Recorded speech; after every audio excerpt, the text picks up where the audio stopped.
दोस्तों आज के अपने इस वीडियो में हम बात करने वाले हैं 8वें वेतन आयोग के बारे में। 8वां वेतन आयोग सरकारी कर्मचारियों यानी स्टेट गवर्नमेंट के जो एम्प्लॉयज़ होते हैं और यहाँ पर सेंट्रल गवर्नमेंट के एम्प्लॉयज़ कितना फ़ायदा होगा उन्हें 8वां वेतन आयोग आने के बाद, उसी के बारे में हम चर्चा करने वाले हैं। आप सभी अंत तक वीडियो के बने रहिएगा। कुछ अच्छा लगे तो बाकियों तक इसे शेयर ज़रूर करिएगा। चैनल को सब्सक्राइब किए रहिएगा। इसी तरीके के वीडियोज़ यहाँ पर हम आपके लिए लाते रहते हैं। आपको हम सबसे पहले जानकारी देंगे कि वेतन आयोग क्या होता है। तो यहाँ पर हमने कुछ पंक्तियों में इसे डिस्क्राइब कर रखा है। आप देखेंगे तो हमने यहाँ पर लिखा पे कमीशन, जिसे आप वेतन आयोग कह देते हैं। सरकारी कर्मचारियों के वेतन व भत्तों में बदलाव के लिए सिफारिश देने वाला आयोग। एक ऐसा आयोग जो सिफारिश देता है कि वेतन अब कर्मचारियों का कितना होना चाहिए। आपको भी पता है समय समय पर महंगाई की बात करें, समय समय पर कहीं ना कहीं सैलरी जो है वो इंक्रीज ही होती है।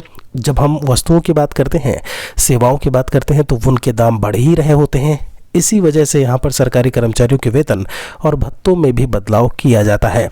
अब यहाँ पर हम चूँकि इस समय की अगर बात करें तो इस समय 7वां वेतन आयोग चल रहा है। चर्चा करेंगे हम कुछ पुराने वेतन आयोग को लेकर के कि उस समय कितनी कुछ बढ़ोतरी देखने को मिली थी। यहाँ पर सबसे पहले हम बात करेंगे फोर्थ पे कमीशन, इसे सीपीसी करके बोल देते हैं। फोर्थ पे कमीशन की अगर हम बात करें तो इसमें जो बढ़ोतरी देखने को मिली थी वो 27.6% की बढ़ोतरी देखने को मिली थी। और हम आपको बता दें उस समय जो बेसिक पे पहुँच गया था वो 750 रुपये पहुँच गया था। अब आप अंदाज़ा लगा सकते हैं ये पे आयोग, ये आपका जो वेतन आयोग है वो 1986 में था। अब आप यहाँ से अंदाज़ा लगा सकते हैं कि जब 27% 27.5% की बढ़ोतरी हुई तब 1986 में बेसिक पे 750 रुपये पहुँचा। तो आप अंदाज़ा लगा सकते हैं कि 1986 से 10 साल पहले सैलरी कितनी रही होगी। फिर 5वां आयोग आया, 5वां वेतन आयोग आया, 31% की बढ़ोतरी देखने को मिली। जो बेसिक पे था वो 2550 रुपये पे पहुँचा। 6ठे वेतन आयोग में सबसे ज़्यादा बढ़ोतरी देखने को मिली और यहीं से एक फिटमेंट फैक्टर काम करने लगा। फिटमेंट फैक्टर क्या होता है अभी हम उसके बारे में चर्चा करेंगे। यहाँ पर जब हम बात करें बढ़ोतरी को लेकर के तो 54% की बढ़ोतरी देखने को मिली। जो अमाउंट था, देखिए जो बेसिक पे था वो 7000 रुपये पहुँच गया। हम आपको यहाँ पर बताना चाहेंगे कि ये बेसिक पे है, यानी ये आपकी सैलरी है। ऐसे में इस पर आपको डीए मिलता है, आपको एचआरए मिलता है, मेडिकल मिलता है, बहुत सारी चीज़ें जो अलग से भत्ते हैं वह भी दिए जाते हैं। लेकिन अभी हम बेसिक पे में देखेंगे कितना चेंज होगा और उसी के आधार पर हम आपकी सैलरी जो है वो काउंट करेंगे।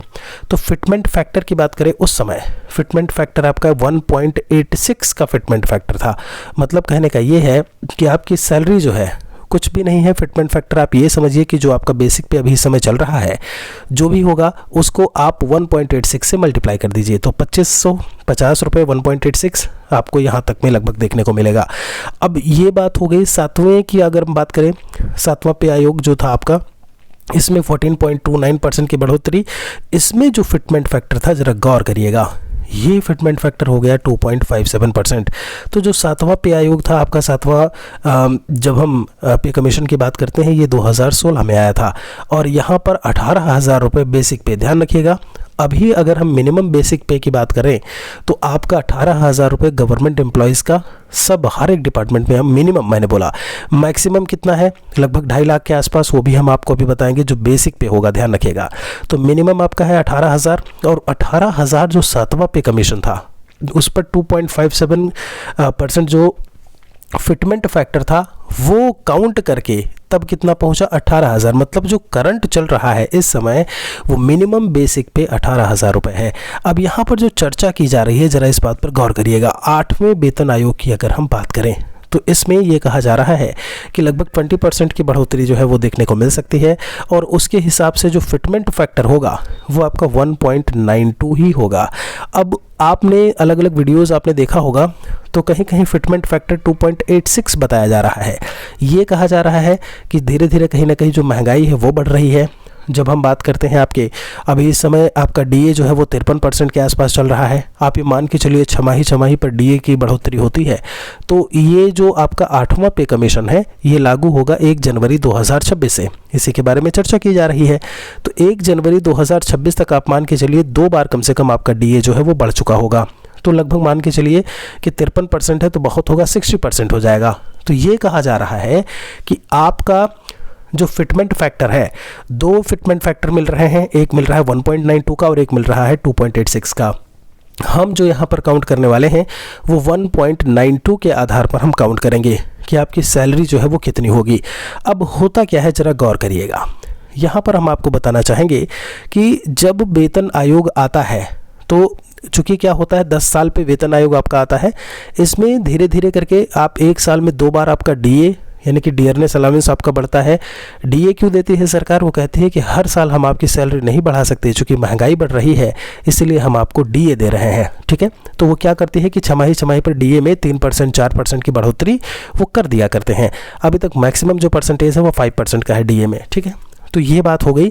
अब होता क्या है, जब हम बात करते हैं फिटमेंट फैक्टर को लेकर के, गौर करिएगा। जैसे यहाँ पे क्या होता है कि जो पूरी आपकी सैलरी होती है उस समय अब इसी डीए के आधार को, इन्हीं डीए की चीज़ों को कहीं ना कहीं वो क्या कर लेते हैं, काउंट कर लेते हैं, जोड़ लेते हैं, आप जो भी कहो। तो होता क्या है, जब आपका इसमें हम मल्टीप्लाई करते हैं फिटमेंट फैक्टर को, जो आपका इस समय बेसिक पे चल रहा है, तो उस साल यानी जो भी वो ईयर होगा, जैसे हम एग्जाम्पल ले लेते हैं तो आपको बहुत अच्छे से समझ में आएगा। हमने क्या बोला कि लेवल 1 की सैलरी की अगर हम बात करते हैं तो ज़रा गौर करिएगा। लेवल 1 में अभी बेसिक पे जैसा कि मैंने बोला मिनिमम 18,000 रुपये होता है। ठीक है, ये है 7वां वेतन आयोग। 8वें वेतन आयोग में फिटमेंट फैक्टर 1.92 के हिसाब से सैलरी 21,600 रुपये होगी।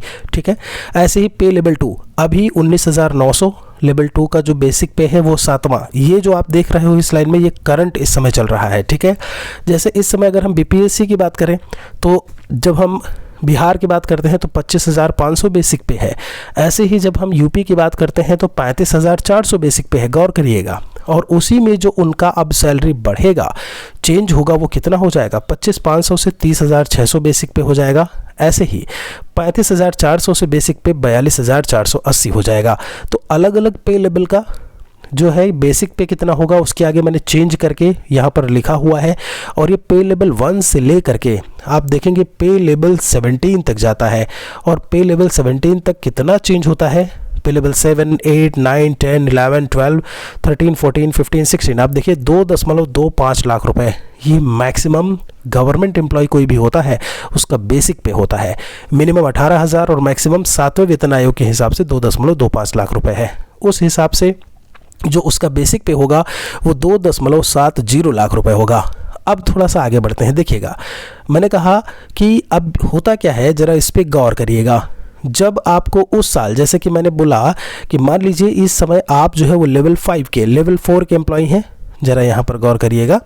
आप जो है पे लेवल 4 में आते हैं और यहाँ पर जो आपकी सैलरी है वो आप मान के चलिए कि 25,500 और अभी बढ़ करके कितनी हो गई, 30,600। तो अब यहाँ पर गौर करिएगा कि आपका जो डीए होगा ये कब लागू होगा, जनवरी 2026 में। मैंने बोला जनवरी 2026 में ये लागू होगा। तो जनवरी 2026 में 30,600 रुपये आपका बेसिक पे होगा।